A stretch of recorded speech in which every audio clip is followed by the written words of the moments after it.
हैं ऐसे। नमस्कार दोस्तों, मैं मनोज कुमार, जिला संवाददाता निजवानी मऊ। मेरी मौजूदगी मऊ जनपद के मधुबन विधानसभा में है और यहाँ मैं बता दूं कि यहाँ ग्राम सभा है अहिलासपुर, सिद्धा अहिलासपुर, और यहाँ समाजवादी पार्टी के बहुत ही दिग्गज नेता अखिलेश सिंह राठौर जी हैं।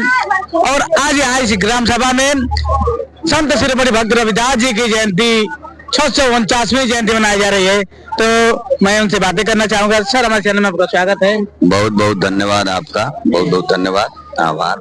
आज संत शिरोमणि भक्त रविदास जी की जयंती पर आप आए हैं जी। और 649वीं जयंती मनाई जा रही है जी। तो क्या कहेंगे? सबसे तो पहले मैं देर से आया हूँ, इसके लिए मैं पूरी कमेटी से माफी मांगता हूँ, क्योंकि कुछ ट्रेजेडी हो गई थी, इसकी वजह से मैं द्वारी घाट चला गया था और लेट आया हूँ। तो ये सब लोग एक तरह से मेरे परिवार के, और सबसे मैं लगता है कि अगर 365 दिन होते हैं तो 365 दिन में लगातार सभी भाइयों से जरूर मेरी मुलाकात होती रहती है और सबको चेहरे से नाम से पहचानता हूँ।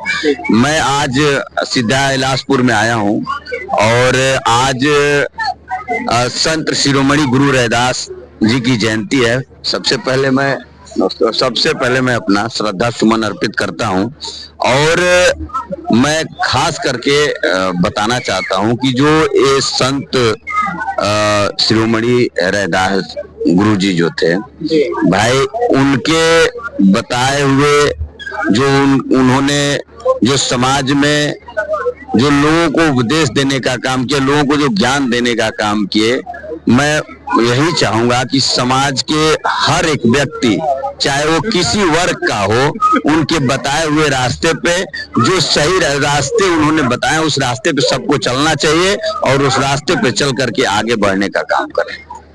तमाम महापुरुष जन्मे, लेकिन समानता और मानवता का सिद्धांत लेकर संत रविदास जी चलते थे। उनकी एक कहावत थी कि मन चंगा तो कटौती में गंगा। सही है।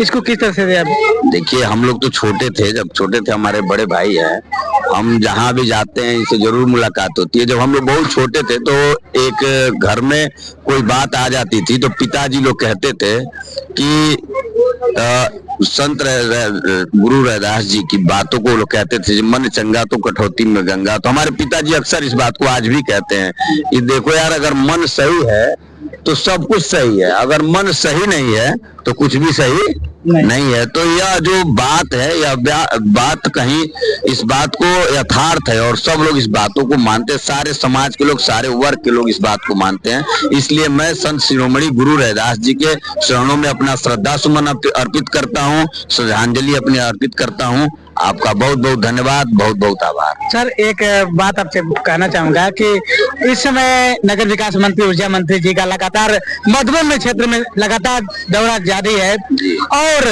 पूर्व सांसद अतुल राय का भी मऊ जनपद में घोसी लोकसभा में लगातार दौरा जारी है और इन दोनों लोगों में जुबानी जंग जारी है। इसको लेकर क्या कहेंगे? देखिए, पहले तो मैं आपको बताऊं कि हम लोग एक संत के श्रद्धा सुमन जयंती के कार्यक्रम में आए हुए हैं, जन्मोत्सव कार्यक्रम में आए हैं। तो राजनीतिक बात मैं करना नहीं चाहता, लेकिन आज के जो परिवेश में जो चल रहा है, लगातार जुबानी आपस में जो वाक युद्ध चल रहा है, उस वाक युद्ध के पीछे बस एक ही लड़ाई है कि कौन बड़ा है। और आज कोई और कुछ नहीं है, बस सबको टिकट चाहिए, बस उसी की लड़ाई है, सबको टिकट चाहिए, टिकट की लड़ाई है। और हम AK शर्मा जी जो हैं, वो भी लगातार मधुबन पे ही निगाह अपनी बनाए हुए हैं, एक एक कार्यकर्ता, एक एक नेता के घर जाने का काम कर रहे हैं। तो उन दोनों पुरुष, जो दोनों मंत्री जी और हमारे पूर्व सांसद जी हैं, मैं अतुल राय जी से बहुत नजदीक से उनसे मैं उनको जानता हूँ। वो उस तरह के व्यक्ति नहीं है। वो चाहे दुर्भाग्य हम लोग का रहा भैया कि वो सांसद रह के भी हम लोग के बीच में नहीं रहे, लेकिन वो व्यक्ति ऐसे जरूर है कि सारे लोगों को ले करके चलने का काम करते हैं। आज समाज में आए हुए हैं और सबको एक साथ, हम जैसे हम लोग भी हैं। और जब बसपा और सपा का गठबंधन था तो हमसे अतुल राय जी से पहली मुलाकात हुई थी जब चुनाव में वो आए थे, लेकिन उनकी बातों और उनके जो व्यवहार है, जो उनकी भाषा शैली है, जो लोगों को लेके चलने की शैली थी, उसको देख करके हम लोग उनके साथ जुड़े थे और यही देन थी कि वो चुनाव जीते और जीतने के वजह से AK शर्मा देख कर चलते हैं। देखिए, जलना ना जलना है तो राजनीति है। राजनीति में जो नेता, कोई भी नेता हो, जिस नेता का अगर वो जनता में उसकी लोकप्रियता बढ़ती है तो उसकी लोकप्रियता जब बढ़ती है तो परेशानी तो बढ़ती है ना। तो कहीं ना कहीं हो सकता है लोकप्रियता बढ़ रही हो तो परेशानी बढ़ रही हो। लेकिन लोग तो कहते हैं कि विकास पुरुष है AK शर्मा, विकास पुरुष, विकास पुरुष। देखिए, मैं इस पे ज्यादा टिप्पणी नहीं करूंगा। बहुत इतना बस आपसे कहूंगा कि इस सरकार में न ही कुछ धरातल पे है और न ही इस सरकार के कोई मंत्री या न कोई विधायक की बस इतनी हैसियत है इस सरकार के विधायकों की कि वह एक दरोगा, एक चपरासी का ट्रांसफर भैया वो नहीं करा सकते। बस इतनी हैसियत है। तो क्या विकास करेंगे लोग, क्या काम करेंगे, मैं उससे आगे आपसे बात बहुत कुछ नहीं करूंगा। चैनल के लिए समय देने के धन्यवाद। बहुत बहुत धन्यवाद, बहुत बहुत आभार आपका। रविदास जी की 649वीं जयंती पर आप आए हुए हैं सिद्धा इलाजपुर में, तो यहाँ के लोगों को क्या संदेश देना चाहेंगे? सबसे पहले आपको चैनल को बहुत बहुत धन्यवाद। आपके जितने भी सब्सक्राइबर हैं, जितने भी आपके दर्शक हैं, सबको मैं एडवोकेट चंद्र भारती में सबका हार्दिक अभिनंदन वंदन करता हूँ। आज सिद्धा इलाजपुर में संत श्री रविदास जी की 649वीं जयंती मनाई गई, जिस कार्यक्रम के मुख्य अतिथि वर्तमान उत्तर प्रदेश सरकार में माननीय AK शर्मा जी मुख्य अतिथि थे, जिस कार्यक्रम हम लोग शामिल हुए थे। देखा जाता है कि लोग मन से बोलते हैं कि ये करना चाहिए, ये कराना चाहिए, लेकिन जब जमीनी हकीकत देखा जाए तो कुछ अलग रहती है। देखिए, भारतीय राजनीति की पृष्ठभूमि रही है कि जो मंच पर कहना और जमीन पर उतारना, शायद इसके पहले जितने भी लोग आज संविधान लागू हुए 75 साल से ऊपर हो गया, शायद संपूर्ण रूपेण संविधान लागू हो गया होता तो मुझे नहीं लगता है कि जो बात मंच पर और जमीन पर फर्क होता। परंतु जिनका उसमें कुछ न कुछ मैं ये कहूँगा कि जब तक सामाजिक क्रांति के प्रति विचारधारा नहीं पनपेगी तब तक परिवर्तन होने वाला नहीं। सर, हम आपसे एक सवाल करेंगे कि प्राइवेट स्कूलों में देखा जाए तो लगातार स्कूलों की संख्या बढ़ती जा रही है और प्राइवेट स्कूल में हर साल पुस्तकें बदली जाती है, जिससे गरीब परिवार लगातार इससे दुविधा में पड़ जाता है। देखिए, संविधान में व्यवस्था है जो जितने भी सरकारी स्कूल हैं उसमें पढ़ने के लिए सुविधा दी गई। बाबा साहब अम्बेडकर ने आर्टिकल 21 में 1 से लेकर 8 तक ले उनको पढ़ने लिखने का अधिकार प्राप्त हुआ।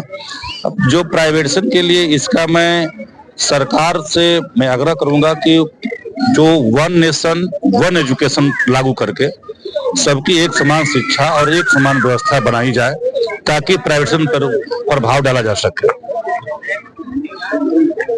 तो सर, हम आपसे आखिरी सवाल करना चाहेंगे कि शिक्षा, हमारे समाज के लोग शिक्षा के मायने पीछे होते जा रहे हैं, जिसकी मजबूरी है कि बढ़ती महंगाई, इसको लेकर क्या कहेंगे? देखिए, सरकार को महंगाई पे कंट्रोल करना चाहिए और हमारे समझ से शिक्षा पर GST को 0% करना चाहिए ताकि हर व्यक्ति, जैसे मैं बता दूं कि चाइना में, जापान में, अन्य विदेशों में शिक्षा पर नो टैक्स है और हमारे यहाँ 18% GST देना पड़ता है कॉपी कलम पर। तो इसको सरकार को चाहिए कि शिक्षा के प्रति जो GST खत्म करें। और उसको मैं पुनः कहूंगा कि आपने एक सवाल किया कि जो प्राइवेशन किया जा रहा है, इस पे सरकार को मतलब सकारात्मक रवैया अपनाते हुए इससे कार्रवाई करनी चाहिए ताकि जो गांव के जो बच्चे हैं उनको एक अच्छी शिक्षा दीक्षा दी जा सके। देखा जाता है कि हर मंच से बाबा साहब की जयंती, चाहे रविदास जी की जयंती पर संविधान और चुनाव में भी संविधान, लेकिन कभी कोई विद्यालय में संविधान नहीं लागू हुआ है, संविधान नहीं पढ़ाया जाता है, इसको लेकर क्या कहेंगे? देखिए, इसमें जो जिनके अंतर समानता, समता, बंधुत्व, न्याय के प्रति विचारधारा है, ऐसे लोगों की मांग है कि संविधान को हर विद्यालय में पढ़ाना चाहिए। और मैं आग्रह करता हूं भारत सरकार के शिक्षा मंत्री से कि उनको चाहिए कि इसको सिलेबस में डाल देना चाहिए। जी। तो आप सारी बातों से जान चुके होंगे सुलदेव स्वाभिमान पार्टी के राष्ट्रीय प्रवक्ता जितेंद्र भारती जी, और इधर हमारे बगल में बैठे हैं अखिलेश सिंह राठौर समाजवादी पार्टी के मधुबन विधानसभा के कद्दावर नेता। तो मैं बातें, और गठबंधन भी है भैया कह रहे, जितेंद्र भारती जी कह रहे हैं गठबंधन भी है। तो मैं हमारी बातें हो रही थी अखिलेश सिंह राठौर जी से, इनसे मैं सवाल किया कि अतुल राय जी की, तो इन्होंने कहा कि अतुल राय जी की यहाँ आगमन को लेकर के नाराजगी दिख रही है। और अन्य खबरों के लिए Mou 24 न्यूज और फेसबुक पर मनोज को पत्रकार पर पा सकते सारी खबरें।